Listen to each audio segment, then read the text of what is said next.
Coming days. Eleni Shreen, thank you so much for your reporting there from Geneva for us. John? All right, with us now is Congressman James Walkinshaw, a Democrat from Virginia. And Congressman, I just want to play again what we heard from the Vice President just moments ago, describing what is in the text of this deal. We haven't seen the text. We really don't know exactly what's in the deal, but these are the two main tenets he just described out loud to CNBC.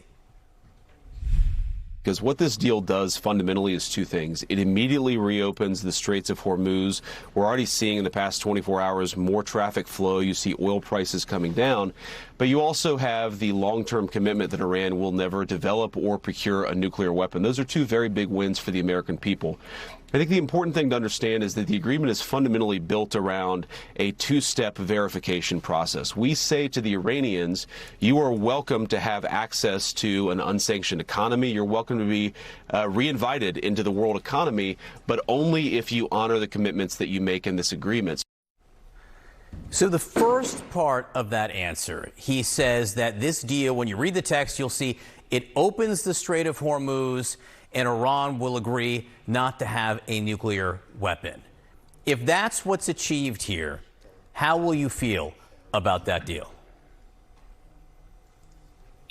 Well, with respect to the Strait of Hormuz was wide open before this war was launched. So I don't see that as an achievement. That's a return to the status quo. And frankly, we're worse off because Iran now knows that they can exercise that leverage over the Strait anytime they want to. With respect to the nuclear program, the challenge has never been getting the Iranians to rhetorically say they don't want to develop or are not developing a nuclear weapon. The challenge has been getting the inspections regime and the enforcement to the point that we can be sure that they're not doing it underground, literally and proverbially. So that will be the key, I think, in the text of the agreement. It doesn't sound like those details are going to be in this agreement. They're going to be negotiated over 60 days. We have an agreement to negotiate potentially more agreements. I was surprised that the vice president brought up Iran saying, agreeing to not pursue a nuclear weapon, because that is something they agreed to on the first page of the Iran nuclear deal under the Obama administration. That in and of itself did not seem like something that new. When you get the text, if we get the text of this deal, which the vice president said was already signed digitally, which is a bit of new information, but when you get your hands on that text, what will be the first thing you look for?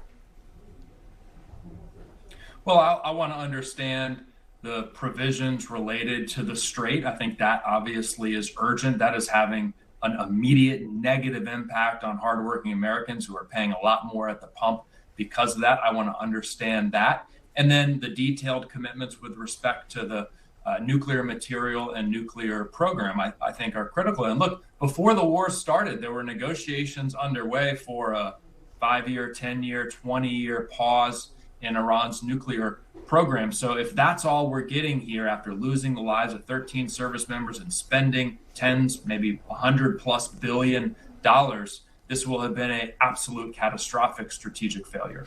What about the money that Iran might get access to? The United States, the administration seems to be very careful in describing when Iran would get that exactly. Obviously, there's great irony in that Donald Trump and J.D. Vance campaigned against President Obama's deal with Iran to suspend their nuclear program and have robust enforcement of that suspension in exchange for sanctions relief. The idea that the Trump administration is offering that up again without a complete dismantling of the program, which doesn't sound like is on the table.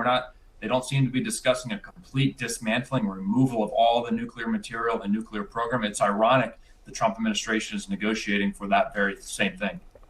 Gas prices are coming down, right? They've been down about 25 straight days. There are projections they could be, $3.75 a gallon national average by July 4th. Directionally, this is a good thing for the American people, yes, to see the prices coming down like this? Absolutely, 100%. I certainly hope that continues. We do need to acknowledge, though, before this war started, they were a lot lower than even they are today. They got a long way to go to get to the pre-Trump Iran war gas prices. But I certainly welcome gas prices coming down. I hope that continues.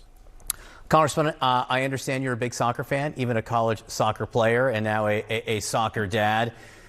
Easy question. Do you feel that Friday night's game by the U.S. men's national team may not have been the biggest game they've ever had, but it was the best they have ever played at the World Cup? Yes or no?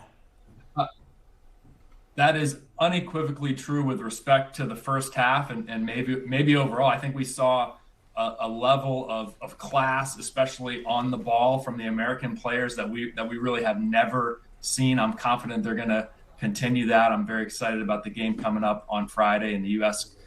Coming out on top of their group and making a run deep into the tournament. I'm excited for that. I think they're going to do it. I think you had the right answer there. The first half, it's good to distinguish between the first and second half. But the first half was I've never seen them play better. I've never seen them play better than that. Yeah, it was amazing. World class. All right, you got me even more excited. Congressman James Walkinshaw from Virginia, thanks so much for being with us this morning. Appreciate it. Sarah? You forgot to ask him what he thinks about the Knicks winning. Because what happened? Because he's a soccer player. Because he's a